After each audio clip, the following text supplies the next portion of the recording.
Agora a CNN de volta. Às vésperas do segundo turno da eleição municipal, a presidente do Tribunal Superior Eleitoral, ministra Carmen Lúcia, concedeu uma entrevista especial à analista aqui da CNN em Brasília, Basília Rodrigues, para falar sobre a disputa, é claro. Ela comentou assuntos como a abstenção, foi preocupante no primeiro turno, importância do voto, violência política e muito mais. Você acompanha agora.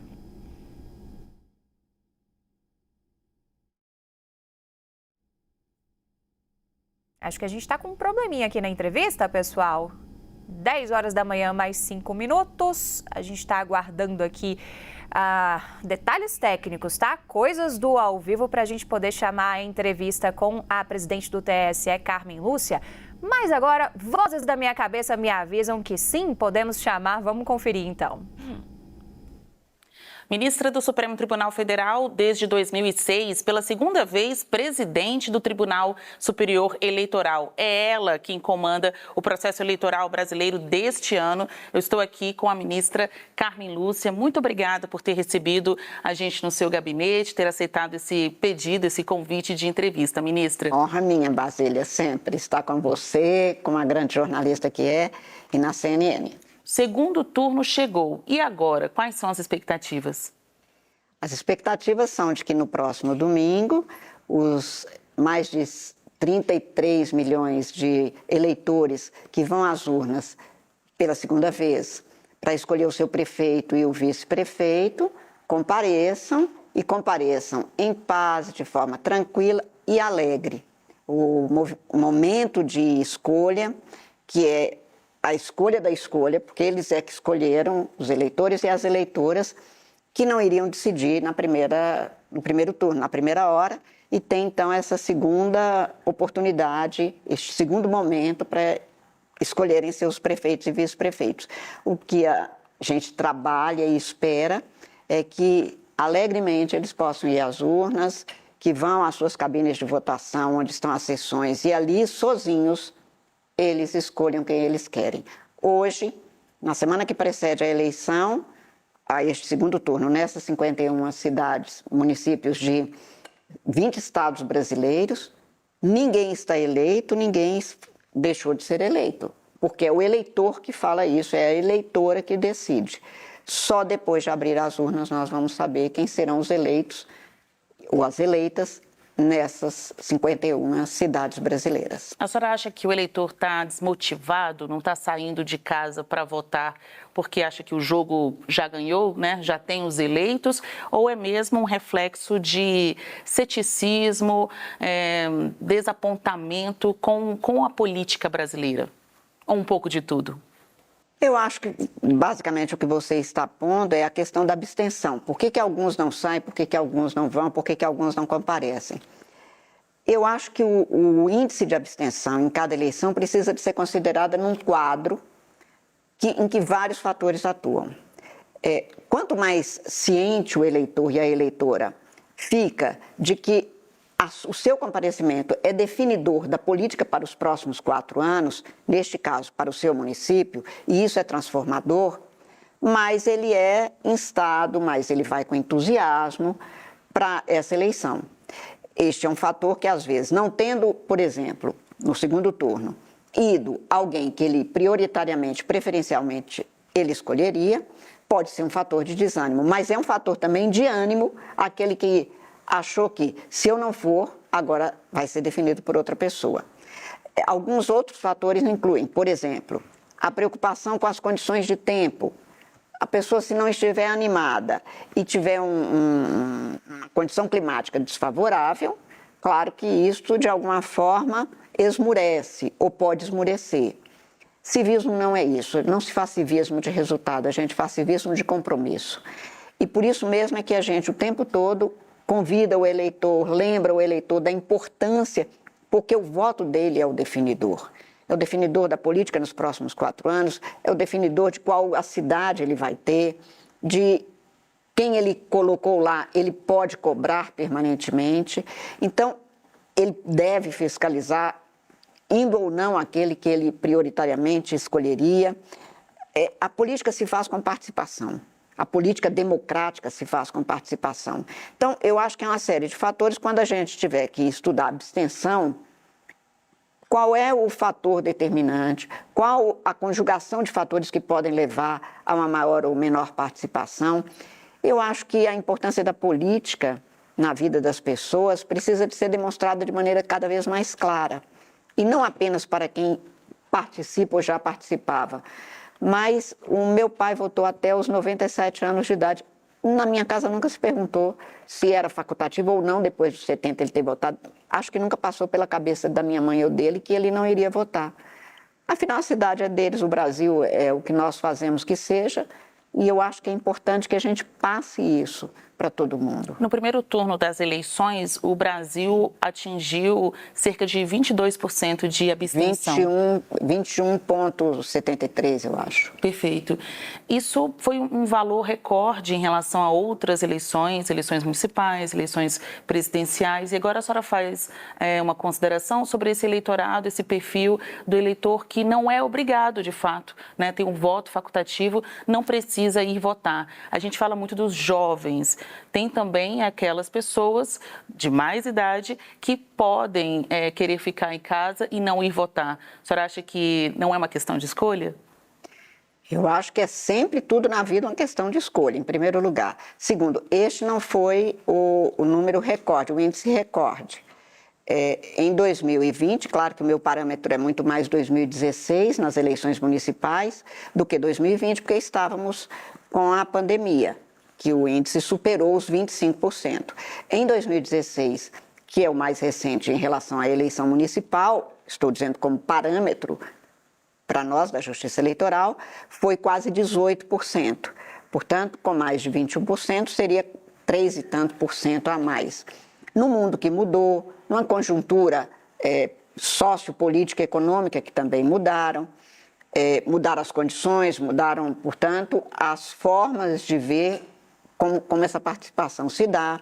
Nós temos que analisar também, e ainda não temos esses dados, porque a eleição ainda não terminou, mas nós vamos fazer uma avaliação exatamente de em quais lugares houve uma abstenção maior, porque não é porque no Brasil inteiro, nos 5.569 municípios, que nós tivemos abstenção, que na média brasileira chega a 21%, que eu posso dizer que, por exemplo, numa cidade pequena do interior de Minas, o índice teria sido esse. Haverá de ter municípios cujo índice foi maior e outros que foi menor. Isto se dá por região, isto se dá porque houve alguma coisa. Por exemplo, nós tivemos a tragédia do Rio Grande do Sul esse ano, penalizando enormemente a cidadania sul-riograndense.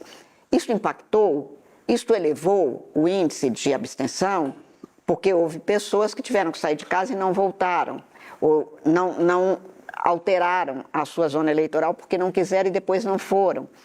Quais as condições? Nós tivemos estiagem no norte do Brasil. Qual foi o índice de abstenção? Então, eu acho que passar a régua, como se poderia dizer mais popularmente, como se fosse um índice igual no Brasil inteiro, numa eleição que é plural, são 5.500 e tantos, quase 5.600 eleições. Não é como a eleição geral, em que você tem tantos candidatos a presidente da República, tantos a governadores, que é um número muito menor. Para você ter uma ideia, o número de candidatos total das eleições de 2022 foi 26 mil e alguma coisa. Agora são 465 mil candidatos. Então, as circunstâncias são completamente diferentes do que é no meu amado norte de Minas, no sul do Brasil e, digamos, no interior do Pará. É preciso que a gente faça uma análise agora muito meticulosa, profunda, com estatística, com verificação de todos os dados, para saber qual foi o índice e o que levou em cada região, em cada localidade, a essa circunstância.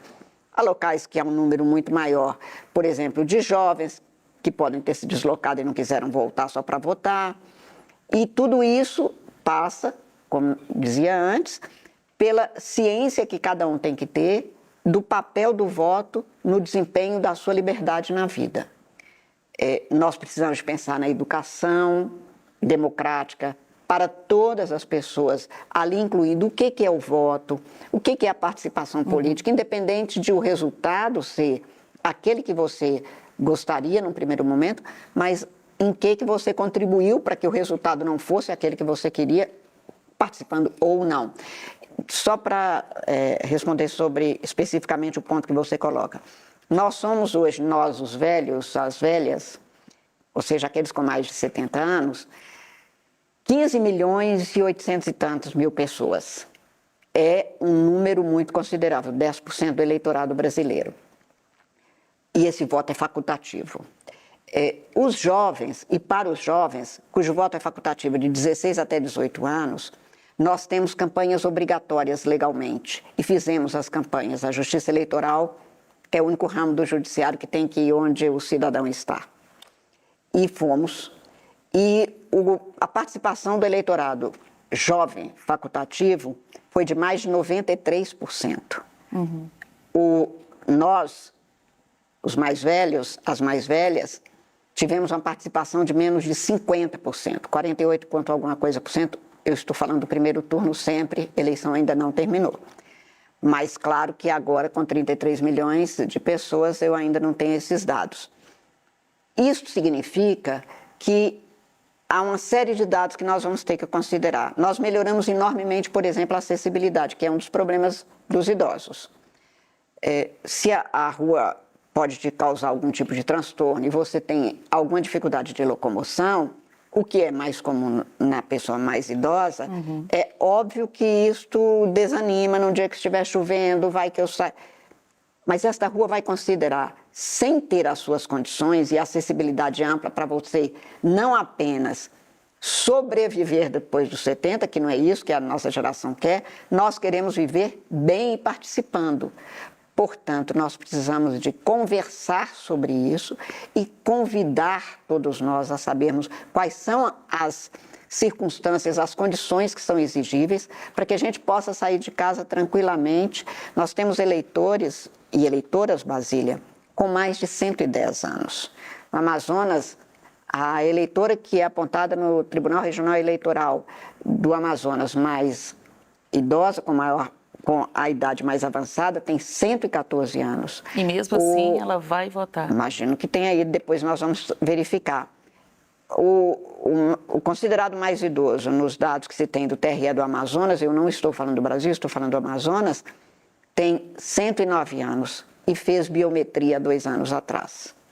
Então, se há pessoas dessa que são exemplos, que são modelos, é preciso que a gente saiba o que a gente pode fazer mais, porque 15 milhões de pessoas decidem uma eleição presidencial, estadual, no caso dos estados, e é de uma importância enorme. Eu tenho atualmente dito que a vida vai se reinventando. Antigamente, havia a criança e o adulto. O adulto, quando chegava na minha idade, há uns 100 anos atrás, estava na hora já de ir para a sua viagem sem volta. Depois veio a juventude, década de 50 e 60, criaram a juventude, os jovens disseram, não, nós somos jovens e participamos e queremos participar, e tivemos uma grande revolução. Então passou a ter criança, jovem e adulto. A nossa geração está inventando a velhice, não senhor.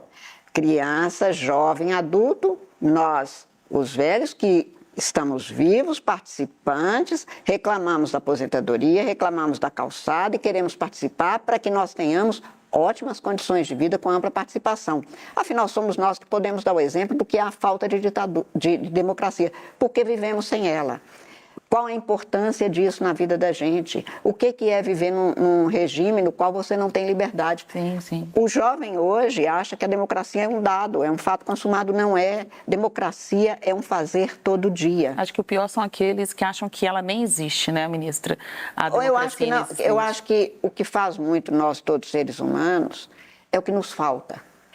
Isso nos faz muito. Aquilo que você não teve, que podia ter tido, aquilo que você buscou ter e achou que era necessário. Por isso é que eu repito, democracia é um fazer todo dia como a vida. Quem gosta dela não desiste. Ministra, do ponto de vista prático, a senhora está dizendo que o voto é uma convicção, é um exercício. É um gesto que você faz para você e para o outro. É um gesto de viver com o outro, numa democracia, ou seja, com liberdade. Porque naquela cabine é você com você mesmo. É uma questão de convicção, você com você mesmo, né?